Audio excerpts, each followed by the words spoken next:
RMC. GG, 7 et match.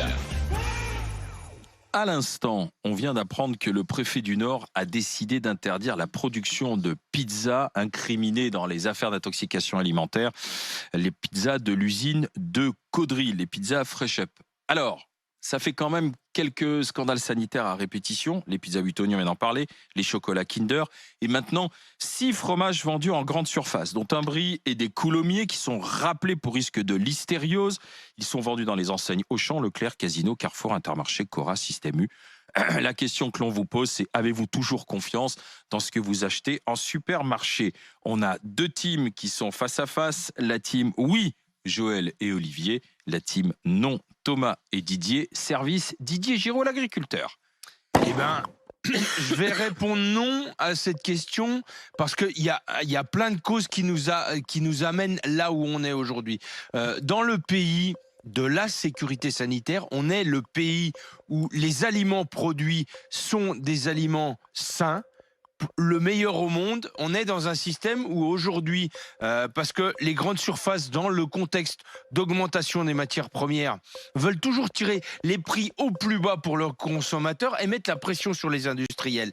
Et l'affaire Buitoni, c'est cette affaire-là. C'est l'affaire d'un industriel qui, à force d'avoir des marges de plus en plus basses, il rogne surtout, il est au centime près pour sortir une pizza. Alors quand tu es au centime près pour sortir une pizza, dans les endroits sur lesquels tu rognes, il y a ce qu'on appelle l'autocontrôle, qui est que tu fais ton propre contrôle de la sécurité sanitaire de tes aliments et quand on arrive là, eh ben, tu fais des erreurs, voilà, tout simplement.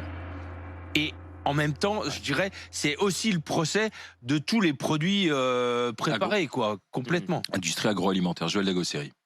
Non, moi, je veux quand même rappeler, les affaires sont quand même malheureuses, mais je veux rappeler quand même qu'on parle de 44 000 points de vente en France, 190 milliards d'euros de chiffre d'affaires. Ça veut dire qu'il y a un nombre de transactions très important et que 70% des achats alimentaires des Français se font dans les grandes enseignes, dont je fais partie. Donc, si on regarde, on regarde la proportion de ces chiffres qui sont quand même astronomiques et les cas qui se passent, dire on ne fait plus confiance à la grande distribution ou au supermarché, enfin, je trouve ça un petit peu exagéré. Sinon, tous les jours, on aurait des cas comment on appelle ça, d'intoxication alimentaire, etc. Et malheureusement ou heureusement, on a déjà eu des scandales. On avait eu du Findus, on avait eu de la vache folle, etc. Et à chaque fois, la grande distribution se relève. Pourquoi ?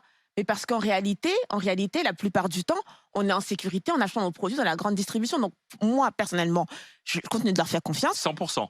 Et 100%. je suis pas à 100%. Par exemple, j'évite trop de produits transformés. Tu vois, parce que dans les produits transformés, on est. Il y a quand même plus que ça aux grandes surfaces aujourd'hui. Oui, mais c'est pour. Non, il n'y a pas plus que ça. Tu vois, c'est ça le truc. C'est qu'on la dépeint comme si on devait acheter tous que des pizzas. Tu peux acheter de la viande, tu peux acheter de la poisson, que des biscuits, tout dans ce les qu'il y grandes a pas surfaces, que il y a des poissonniers, il y a des bouchers, il y a des boulangers. Tout à fait. Donc, on y trouve de tout et on est aussi responsable des achats qu'on fait. Donc, pour moi, oui, on peut encore leur faire confiance. Et vous voyez, Emmanuel, enfin même. Quand on parle souvent du McDo et de la malbouffe, etc., enfin moi je travaillais chez le McDo, c'était vraiment, mais c'était draconien. Il y avait le timer, dès que ça sonnait, il fallait jeter tous les hamburgers qui étaient dans le Sanubin, alors que pour nous, simple mortel, on se dit, bah, ça va, tu peux encore le manger. Et non, il fallait les jeter, il fallait pas les donner, surtout pas, parce qu'on sait jamais si ça a intoxiqué quelqu'un. Et pourtant, on dit que c'est de la malbouffe, mais il y avait une sécurité et un contrôle. La sécurité sanitaire et la malbouffe, c'est deux choses différentes.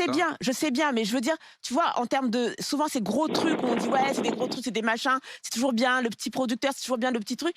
Mais des fois, la sécurité, le contrôle, c'est draconien. Moi, je trouvais ça même des fois exagéré, quoi. Moi, je disais, parce que on dit un peu les coulisses, mais Anaïs nous demande alors qu'est-ce que tu penses. Anaïs Sens, vous allez voir dans quelques minutes. Et moi, je lui ai répondu, mais je n'ai pas le temps, je n'ai pas le luxe de me passer des supermarchés. Moi aussi. Il faut dire la vérité. Mais voilà, quand je dis le rayon des plats tout préparés par rapport au rayon des légumes prêts à cuisiner. Non, mais j'achète pas que du transformé, mais je veux dire, j'ai pas le temps d'aller chez le petit producteur, toujours le marché, personne le supermarché. se jette la pierre. Non, c'est vrai. Ton mode de vie fait que.